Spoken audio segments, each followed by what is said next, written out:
life, liberty, and the pursuit of happiness.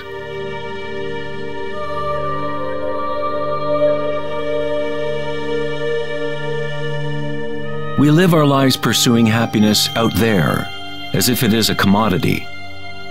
We have become slaves to our own desires and craving.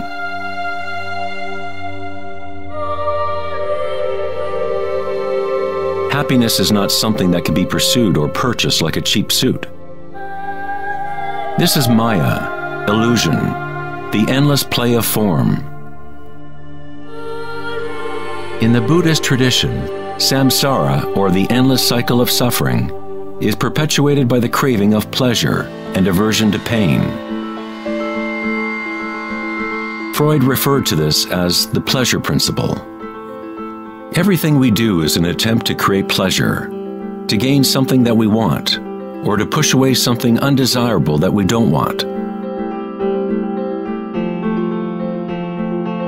Even a simple organism like the paramecium does this. It is called response to stimulus. Unlike a paramecium, humans have more choice. We are free to think, and that is the heart of the problem. It is the thinking about what we want that has gotten out of control.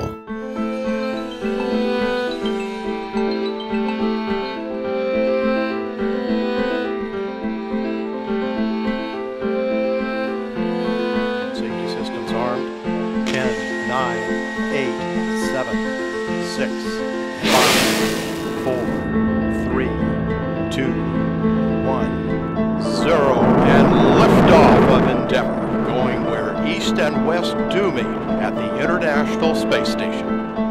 The dilemma of modern society is that we seek to understand the world not in terms of archaic inner consciousness, but by quantifying and qualifying what we perceive to be the external world by using scientific means and thought. Thinking has only led to more thinking and more questions. We seek to know the innermost forces which create the world and guide its course. But we conceive of this essence as outside of ourselves, not as a living thing intrinsic to our own nature. It was the famous psychiatrist Carl Jung who said, "One who looks outside dreams. One who looks inside awakes." It is not wrong to desire to be awake, to be happy. What is wrong is to look for happiness outside when it can only be found inside.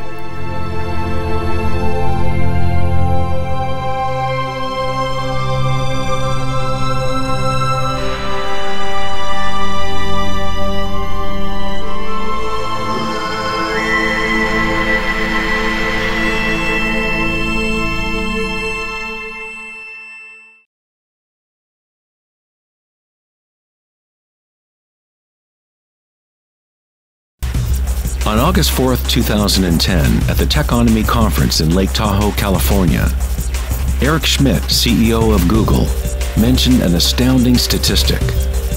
Every 2 days now, we create as much information as we did from the dawn of civilization up until 2003, according to Schmidt. That's something like 5 exabytes of data. Never in human history has there been so much thinking, and never has there been so much turmoil on the planet. Could it be that every time we think of a solution to one problem, we create 2 more problems? What good is all this thinking if it doesn't lead to greater happiness? Are we happier, more equanimous, more joyful as a result of all this thinking? Or does it isolate us, disconnect us from a deeper and more meaningful experience of life?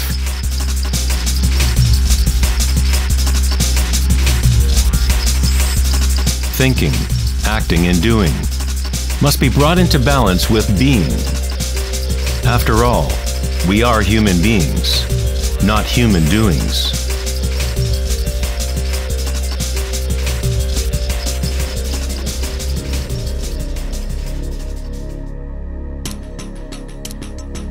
We want change, and we want stability at the same time. Our hearts have become disconnected from the spiral of life. the law of change, as our thinking minds drive us towards stability, security, and pacification of the senses. With a morbid fascination, we watch killings, tsunamis, earthquakes, and wars. We constantly try to occupy our mind, fill it with information. TV shows streaming from every conceivable device, games and puzzles, text messaging, and every possible trivial thing. We let ourselves become mesmerized with the endless stream of new images, new information, new ways to tantalize and pacify the senses.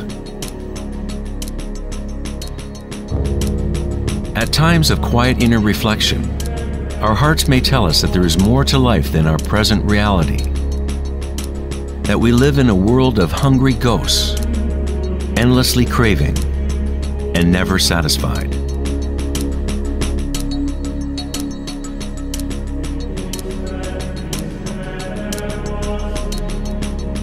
We have created a maelstrom of data flying around the planet to facilitate more thinking, more ideas about how to fix the world, to fix the problems that only exist because the mind has created them.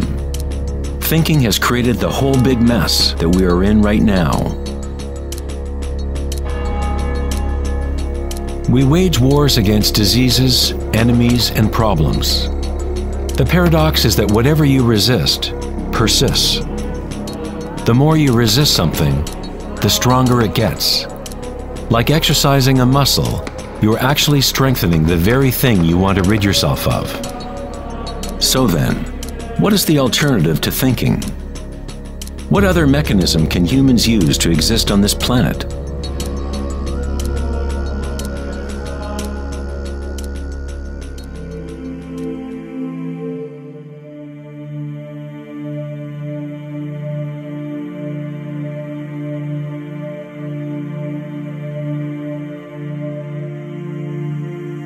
While Western culture in recent centuries has focused on exploring the physical by using thought and analysis, other ancient cultures have developed equally sophisticated technologies for exploring inner space. It is the loss of the connection to our inner worlds that has created imbalance on our planet. The ancient tenet, know thyself, has been replaced with a desire to know and experience the outer world of form. Answering the question, who am I, is not simply a matter of describing what is on your business card.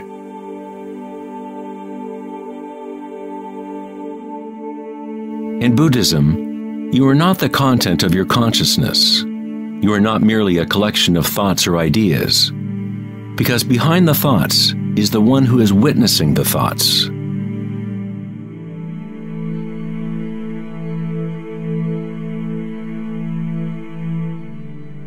The imperative know thyself is a Zen koan, an unanswerable riddle. Eventually the mind will become exhausted in trying to find an answer, like a dog chasing its tail. It is only the ego identity that wants to find an answer, a purpose. The truth of who you are does not need an answer, because all questions are created by the egoic mind. You are not your mind.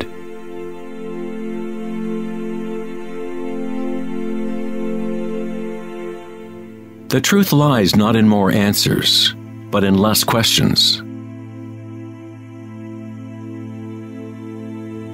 As Joseph Campbell said, I don't believe people are looking for the meaning of life as much as they are looking for the experience of being alive.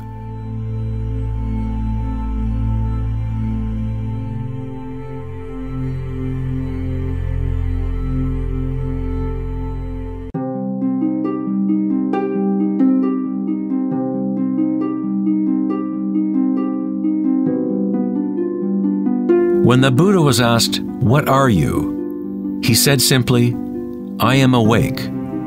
What does this mean, to be awake?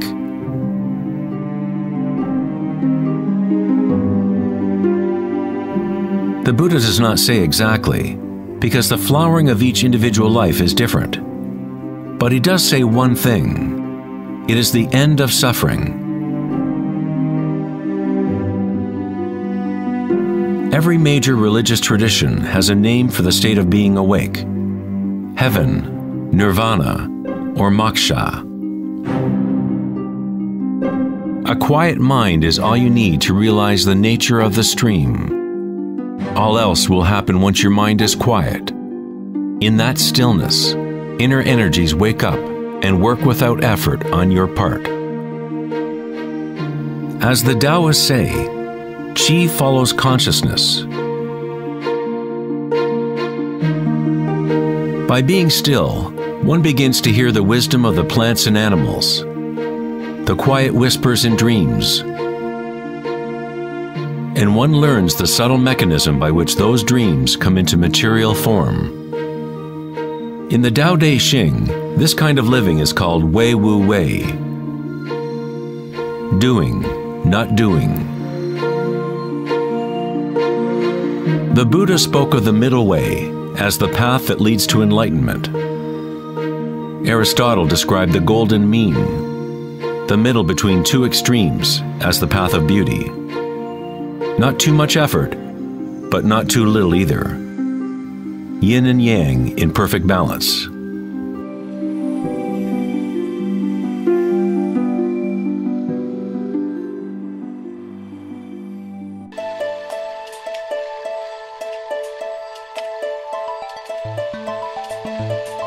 Vedanta's notion of Maya, or illusion, is that we do not experience the environment itself, but rather a projection of it, created by thoughts. Of course, your thoughts let you experience the vibratory world in a certain way, but our inner equanimity need not be contingent on external happenings. The belief in an external world, independent of the perceiving subject, is fundamental to science. But our senses only give us indirect information.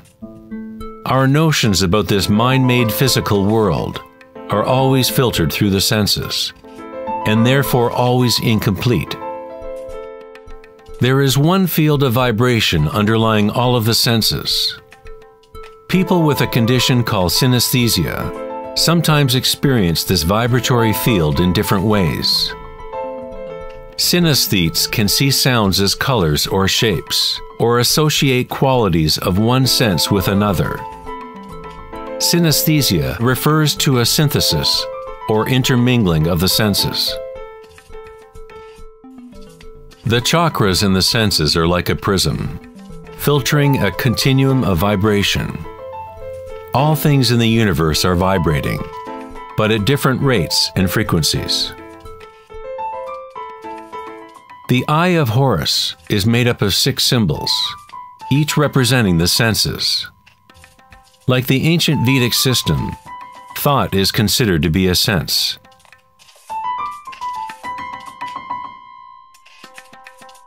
Thoughts are received simultaneously as sensations are experienced on the body.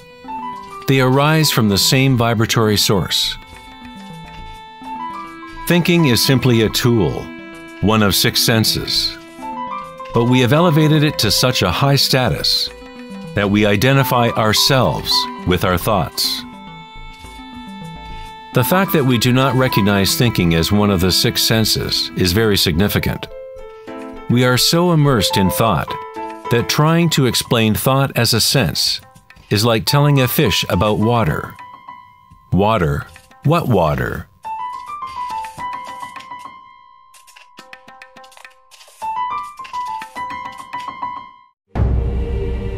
In the Upanishads, it is said, "Not that which the eye can see, but that whereby the eye can see. Know that to be Brahman, the eternal, and not what people here adore. Not that which the ear can hear, but that whereby the ear can hear. Know that to be Brahman, the eternal, and not what people here adore. Not that which speech can illuminate, but that by which speech can be illuminated. Know that to be Brahman, the eternal, and not what people here adore.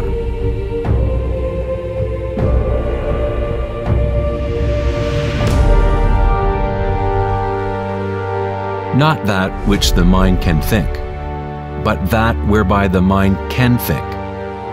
Know that to be Brahman the Eternal, and not what people here adore.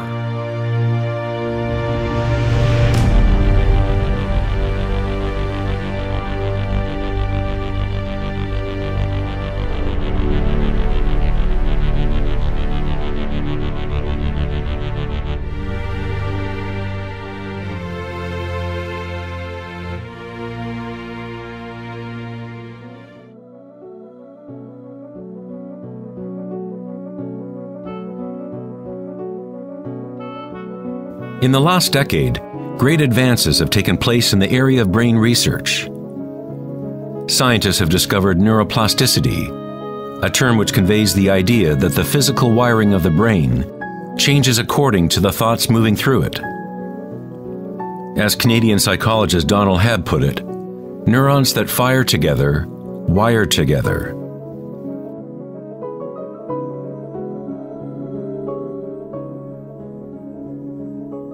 Neurons wire together most when a person is in a state of sustained attention. What this means is that it is possible to direct your own subjective experience of reality. Literally, if your thoughts are ones of fear, worry, anxiety, and negativity, then you grow the wiring for more of those thoughts to flourish. If you direct your thoughts to be ones of love, compassion, gratitude, and joy, you create the wiring for repeating those experiences. But how do we do that if we are surrounded by violence and suffering? Isn't this some kind of delusion or wishful thinking? Neuroplasticity is not the same as the New Age notion that you create your reality by positive thinking. It is actually the same thing that the Buddha taught 2,500 years ago.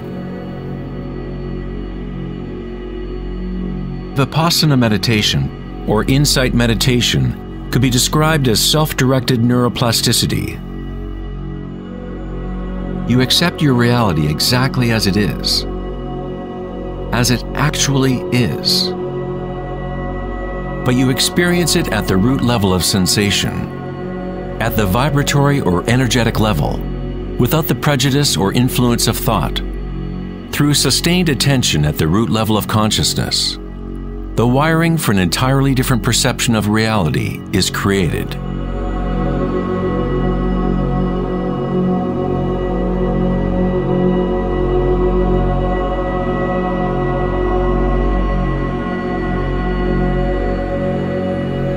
We have got it backwards most of the time. We constantly let ideas about the outer world shape our neural networks. But our inner equanimity need not be contingent on external happenings. Circumstances don't matter. Only my state of consciousness matters. Meditation in Sanskrit means to be free of measurement, free of all comparison, to be free of all becoming. You are not trying to become something else. You are okay with what is. The way to rise above the suffering of the physical realm is to totally embrace it, to say yes to it, so it becomes something within you, rather than you being something within it.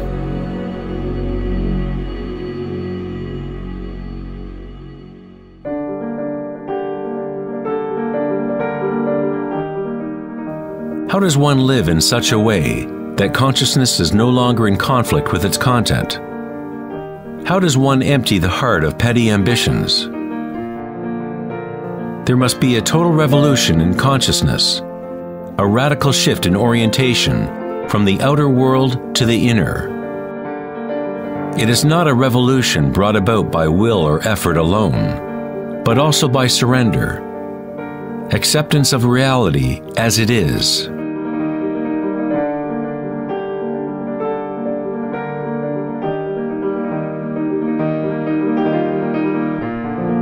The image of Christ's open heart powerfully conveys the idea that one must open to all pain. One must accept all if one is to remain open to the evolutionary source.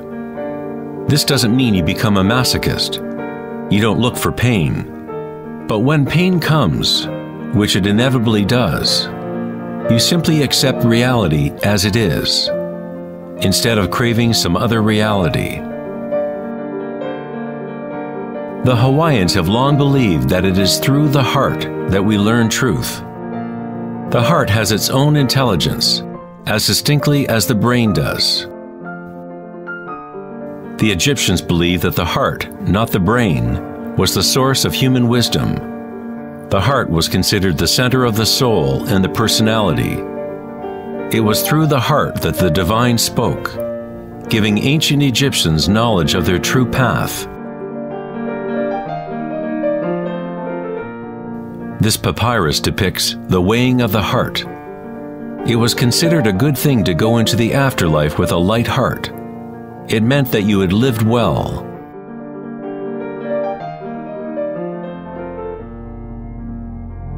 One universal or archetypal stage that people experience in the process of awakening the heart center is the experience of one's own energy as the energy of the universe.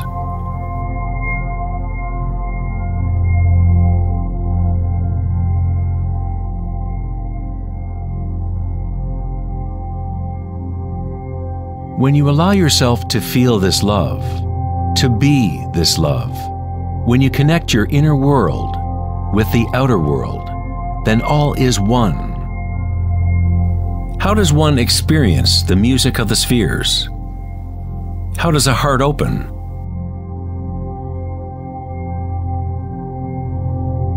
Sri Ramana Maharshi said, "God dwells in you, as you, and you don't have to do anything to be God-realized or self-realized. It is already your true and natural state. Just drop all seeking, turn your attention inward, and sacrifice your mind to the one self, radiating in the heart of your very being. For this to be your own presently lived experience, self-inquiry is the one direct and immediate way.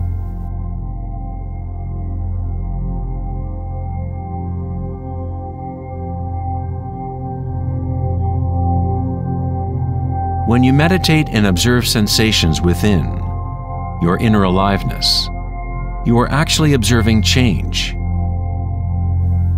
This force of change is the arising and passing away as energy changes form. The degree to which a person has evolved or become enlightened is the degree to which one has gained the ability to adapt to each moment, or to transmute the constantly changing human stream of circumstances, pain and pleasure, into bliss.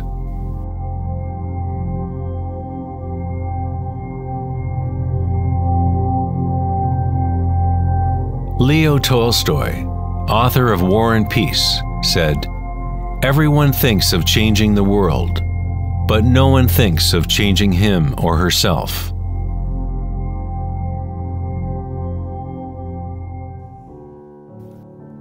Darwin said the most important characteristic for the survival of a species is not strength or intelligence, but adaptability to change.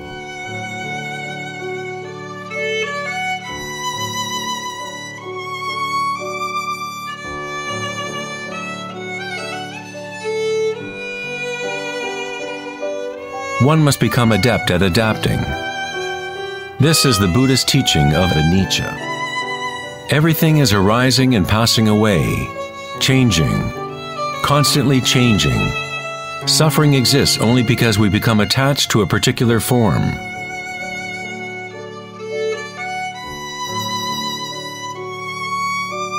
When you connect to the witnessing part of yourself with the understanding of anicca, bliss arises in the heart.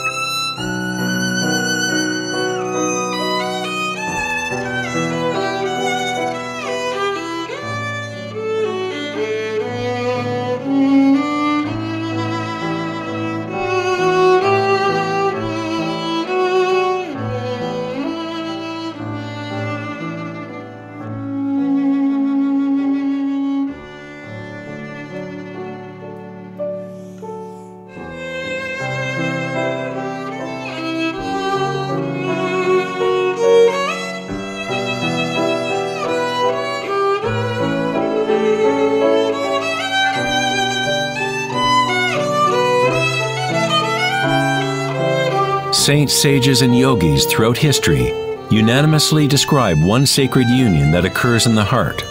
Whether it is the writings of St. John of the Cross, Rumi's poetry, or the tantric teachings of India, all of these different teachings try to express the subtle mystery of the heart. In the heart is the union of Shiva and Shakti, masculine penetration into the spiral of life, and feminine surrender to change, witnessing and unconditional acceptance of all that is. In order to open your heart, you must open yourself to change. To live in the seemingly solid world, dance with it, engage with it, live fully, love fully, but yet know that it is impermanent, and that ultimately all forms dissolve and change. Bliss is the energy that responds to stillness. It comes from emptying consciousness of all content. The content of this bliss energy born of stillness is consciousness, a new consciousness of the heart, a consciousness that is connected to all that is.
5,